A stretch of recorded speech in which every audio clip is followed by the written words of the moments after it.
Time now for weather with Nebraska Extension Ag Climatologist and Market General Chief Meteorologist Al Dutcher. Al, how does it look for Easter weekend and beyond? Well, Troy, we've seen quite a week, and it looks like we're going to see quite a weekend. We've seen the very warm temperatures earlier to the middle of the week, record temperatures across portions of the state. Now we're dealing with a very significant storm system that's moving out into the Central Plains, and unfortunately for those that want to do their Easter egg hunt, this could probably be a rather nasty Easter day with the snow, the rain, and the very strong wind. So basically one of those days, just hunker down inside, let it blow over before starting to see some improving conditions. More importantly, because we're getting close to planting, we're a little concerned with this colder, rainier weather coming back in to the region as we're getting very close to that time where we can kick things off. So hopefully as we get into the longer range, there are some signs that at least some warmer temperatures are coming in, although there is a little bit more uncertainty in regards to precipitation. Certainly does not look like, at this point, a long extended cold spot. So let's look at what's going on presently, and the first thing we'll draw your attention to is we have a wave in the northern stream coming out of the central Rockies, and we got the southern stream low, and they're going to merge to create a pretty powerful storm across the eastern half of the country. At the surface, we're developing low in southwestern portions of Kansas, perfect scenario to bring a lot of moisture up and ride it over top of the cold air.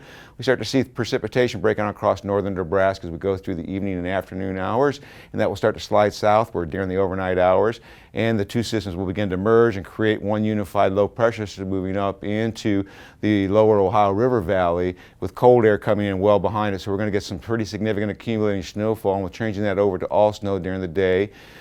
Rainfall, snow in southeast, and we'll see some accumulation in northwest Nebraska, and then we'll see that cold air really funnel into the upper Midwest. We're going to see a couple of nice real cold days here in the Central Plains as that cold air follows the system, a few flurries up in the Dakotas, but overall just a raw, brutal, cool day, about 10 to 15 degrees below normal for highs.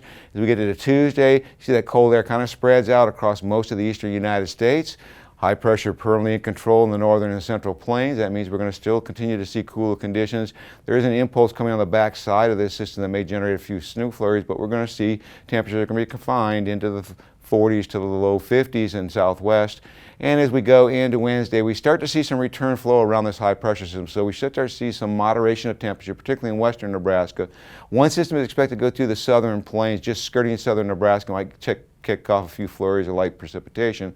But on Thursday, we finally start to see a relaxation of this trough. Much warmer weather tries to start building its way in. Do see a low pressure developing in the Texas Panhandle, but it looks like most of the moisture for that system will be starved by the big system off the eastern United States.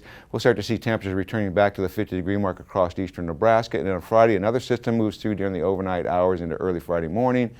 Quickly moving toward the southeast. Warm air tries to once again build back in for the weekend. Looks like we're going to have some decent weather, pretty close to normal temperatures. As we go a little bit farther out into the sequence from next Thursday to the following Tuesday, that cold air gets reinforced back into the Great Lakes and potentially dropping down into portions of the northern plains.